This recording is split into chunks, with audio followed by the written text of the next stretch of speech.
sur le monde, le Sénégal jouit d'une position géographique qui fait de lui une plateforme privilégiée. Le pays est à 6 heures de vol de l'Europe et à 7 heures de vol des États-Unis. Même chose pour rallier les capitales du Proche-Orient. Le Sénégal constitue la porte d'entrée idéale en Afrique de l'Ouest. En plus de sa position géographique, il est également membre de l'Union économique et monétaire ouest-africaine. Une union économique qui regroupe 8 pays d'Afrique occidentale. Le Bénin, le Burkina Faso, la Côte d'Ivoire, la Guinée-Bissau, le Mali, le Togo, le Niger et le Sénégal. C'est un marché de 70 millions de consommateurs basé sur la libre circulation des personnes et des biens. Il repose également sur une politique commerciale commune avec un tarif extérieur commun. L'Union économique et monétaire ouest-africaine dispose d'un marché financier régional avec une bourse des valeurs mobilières.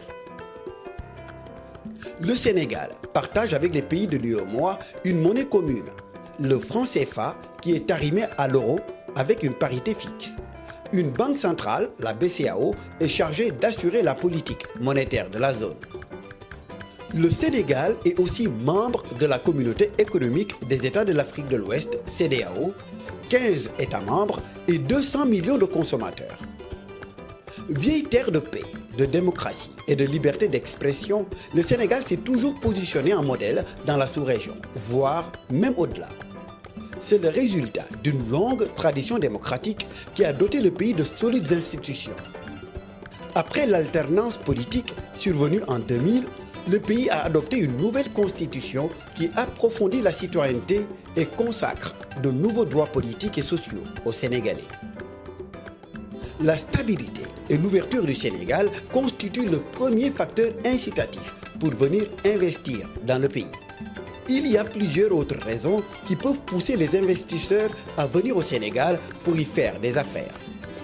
À sa stabilité politique et sociale vient s'ajouter une économie solide et saine.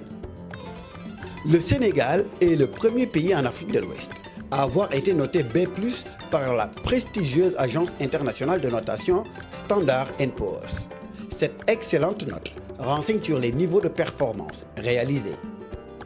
Le gouvernement a élaboré une stratégie de croissance accélérée pour faire du Sénégal un pays émergent. Avec le plan Sénégal émergent, le Sénégal a trouvé le rythme de sa transformation structurelle dans tous les secteurs et à tous les niveaux. Notre pays est un chantier à ciel ouvert dans toutes les zones urbaines et rurales, avec des projets structurants dont la mise en œuvre est en cours ou en phase de finalisation. Notre contexte est en effet marqué par une vision stratégique du président Macky Sall dans le cadre du PSE, articulée autour de réformes clés et de projets structurants pour favoriser une croissance économique à fort impact sur le développement humain. L'édification d'une administration moderne et performante, la mobilisation d'un secteur privé fort et l'implication des populations ressortent comme des facteurs clés de succès de la concrétisation du PSE. Le plan Sénégal émergent, en tant que référentiel unique de la vision de l'émergence du Sénégal, compte 27 projets phares et 17 réformes phares et vise à atteindre à l'horizon 2035 les résultats suivants. La transformation de la structure de l'économie pour soutenir une dynamique de croissance créatrice de richesses et d'emplois. L'élargissement de l'accès aux services sociaux. La réponse aux exigences de bonne gouvernance à travers le renforcement des institutions et la promotion de la paix, de la sécurité et de l'intégration africaine. Diamniadio, future grande ville, est une illustration parfaite de la vision intégrée du PSE en matière d'infrastructures structurantes et donne une idée concrète de ce que le président Macky Sall envisage pour le bien-être des Sénégalais. En effet, tous les projets et programmes sont dans la phase de mise en œuvre en seulement 2 années d'existence du PSE. Le PUDC, les parcs industriels, la zone économique spéciale intégrée, le nouvel aéroport, le train express régional, le développement de l'agriculture pour l'autosuffisance alimentaire, la couverture universelle maladie, les grandes universités régionales. Tous ces portefeuilles de projets qui mettent la jeunesse au cœur des enjeux de la croissance rencontrent autant l'intérêt du secteur privé national que l'adhésion des partenaires internationaux très attentifs à l'attractivité de la destination Sénégal. La bonne perspective sur les agrégats économiques et notre rang parmi les 10 pays au monde ayant le taux de croissance le plus élevé en 2015 font du Sénégal une réelle terre d'opportunités. Dakar, la capitale, réputée pour sa qualité de vie, est un carrefour où de nombreuses rencontres internationales sont régulièrement organisées. Le célèbre groupe hôtelier américain Radisson Blu vient de s'installer à Dakar. We are today the fastest growing hotel industry in the world. We focus very much on development in Africa and in Russia. Those are the two destinations for the moment we are most focused. Africa, of course, we focus a lot. If you take United States, Western Europe, China, India, Argentina, and New Zealand, you have Africa. So that's how big Africa is. And yes, we chose Senegal because of its strategic location. There's an easy hub to get to Europe within Africa and to North America. So it's an excellent business destination. We chose Senegal because also of our partners. Senegal is a country with no problems, has a very stable government and no interference from the government.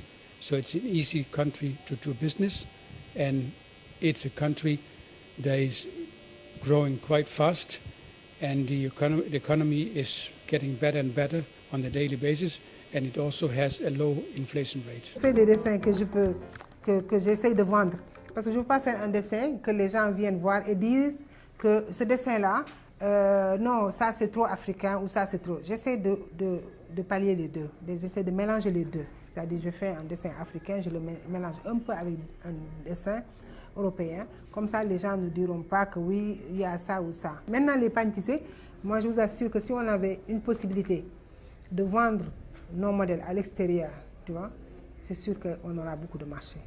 Mais il y a une promotion, il y a une grande promotion à faire, et voilà. Enfin, cinquième et dernière grappe, les TIC et les services.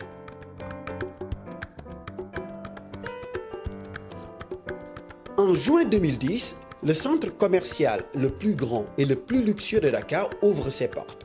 Sea Plaza, avec ses 84 boutiques, est un indicateur qui montre que le pays maintient le cap de la croissance et que les affaires sont en pleine effervescence. Nous sommes le centre commercial qui a 80 boutiques. On peut estimer aujourd'hui qu'en plus des 15 milliards qui ont été investis dans le Sea Plaza, on peut estimer à 5 ou 6 milliards le montant de l'investissement dans toutes les 80 boutiques. Ce qui représente quand même un investissement conséquent. La quasi-totalité des boutiques sont des enseignes qui sont très connues. Des marques comme Hugo Boss, des marques comme Mango, des marques comme Gerox, des marques comme 1, 2, 3, qui sont des marques connues, à forte valeur ajoutée, à forte notoriété, qui sont demandées.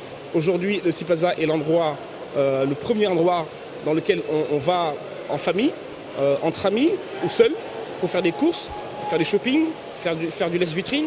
Mais aujourd'hui, on sait qu'on peut aller plus loin que ça en termes de fréquentation. Le gouvernement du Sénégal s'efforce de rendre encore beaucoup plus favorable l'environnement des affaires. Cette volonté a été clairement affichée depuis 2000 avec la création de l'APIX, l'Agence des grands travaux et pour l'investissement. C'est l'agence qui a pris en charge la promotion de la destination Sénégal et accompagne les investisseurs pour faciliter leur installation. Le Sénégal figure parmi les 10 premiers réformateurs dans le classement de l'enquête Doing Business en 2008 effectuée par la Banque mondiale. Les efforts sont poursuivis pour la mise en place d'un cadre attractif avec des réformes de grande envergure sur le plan juridique et sur le plan fiscal. Au-delà des aspects législatifs et réglementaires, une attention particulière est accordée à l'environnement physique. De grands travaux ont été entrepris dans le domaine des infrastructures pour les rendre modernes et performantes. Un programme sectoriel des transports d'un montant de 165 milliards de francs CFA est en cours d'exécution. 70% sont consacrés au volet routier. Des échangeurs urbains et de nouvelles routes ont été construits. L'autoroute Dakar-Diamniadio est en cours de construction et elle sera prolongée jusqu'à Thiès dans l'axe nord et Mbour dans l'axe sud. L'autoroute desservira le futur aéroport de Diass, un aéroport de classe internationale pouvant accueillir de gros porteurs comme l'Airbus A380. La formation de ressources humaines de qualité devrait constituer un autre maillon de la chaîne. Le pays dispose déjà d'experts de haut niveau dans de nombreux secteurs. Des ressources humaines formées au Sénégal, mais aussi à l'étranger, et particulièrement en France.